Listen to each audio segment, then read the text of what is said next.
எரேமியா 46 அதிகாரம். புறஜாதிகளுக்கு விரோதமாய் எரேமியா தீர்க்கதரிசிக்கு உண்டான கர்த்தருடைய வசனம்.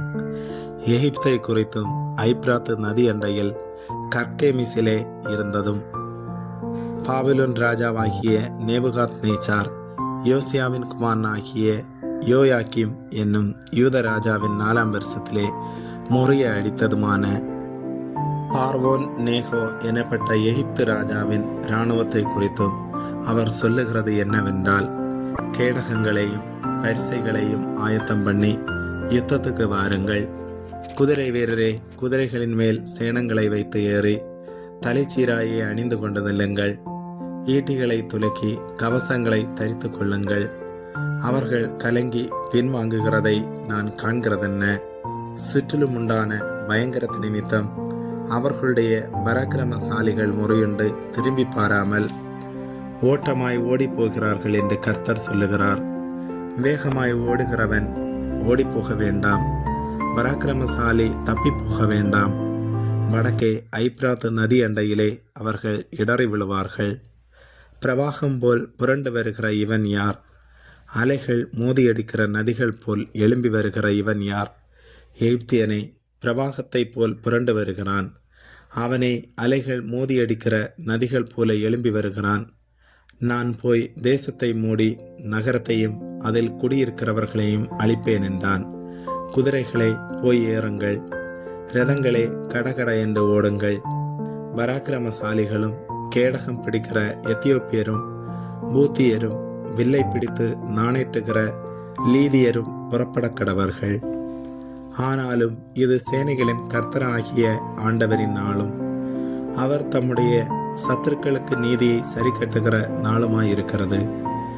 ஆகையால் பட்டயம் பட்சித்து அவர்களுடைய இரத்தத்தால் திருப்தியாகி வெறித்திருக்கும்.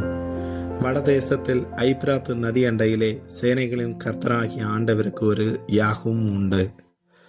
எகிப்தின் குமாரத்தியாகிய கன்னிகையே, நீ கிலேயாத்துக்கு போய் பிசின் தைலம் வாங்கு. திரளான அமிழ்தங்களை நீ கூட்டுகிறது விருதா, உனக்கு ஆரோக்கியம் உண்டாகாது. ஜாதிகள் உன் லெச்சையை கேள்விப்பட்டார்கள். உன் கூக்குரலால் தேசம் நிறைந்தது.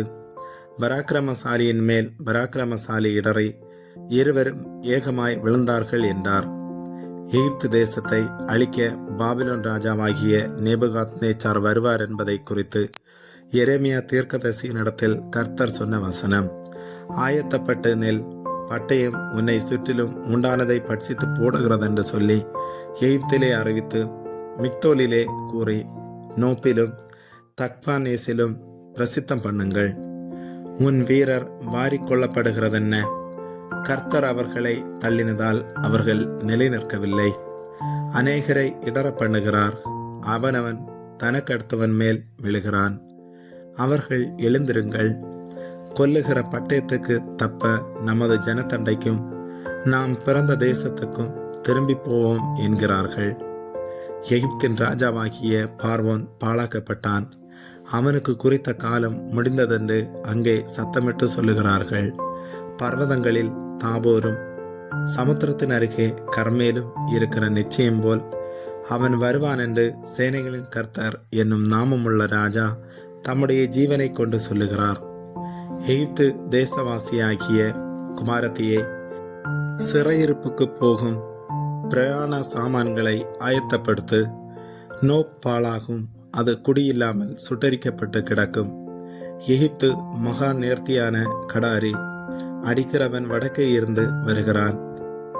அதன் நடுவில் இருக்கிற அதன் கூலிப்படைகள் கொளுத்த காளைகள் போல் இருக்கிறார்கள். இவர்களும் நிற்காமல் திரும்பிக் கொண்டு ஏகமாய் ஓடி போவார்கள். அவர்கள் விசாரிக்கப்படுகிற அவர்களுடைய ஆபத்து நாள் அவர்கள் மேல் வந்தது. அவன் பாம்பை போல் சீறி வருவான். இராணுவ பலத்தோடே நடந்து காடு வெட்டிகளைப் போல் கோடாரிகளோடு அதன் மேல் வருவார்கள். எண்ணப்படாத மரங்களாயிருந்தாலும் அந்த காட்டை வெட்டுவார்கள் என்று கர்த்தர் சொல்லுகிறார். அவர்கள் வெட்டுக்கிளிகளை பார்க்கிலும் அதிகமானவர்கள். அவர்களுக்கு தொகை இல்லை. எகிப்தின் குமாரத்தி கலங்குவாள். வடதிசை ஜனத்தின் கையில் ஒப்பு கொடுக்கப்படுவாள்.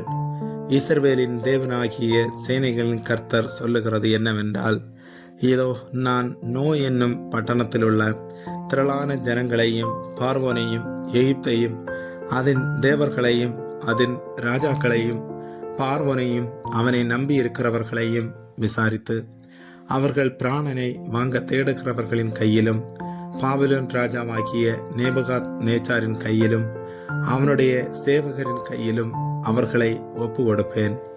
அதற்கு பின்பு அது பூர்வ காலத்தில் இருந்தது போல் குடியேற்றப்படும் என்று கர்த்தர் சொல்லுகிறார்.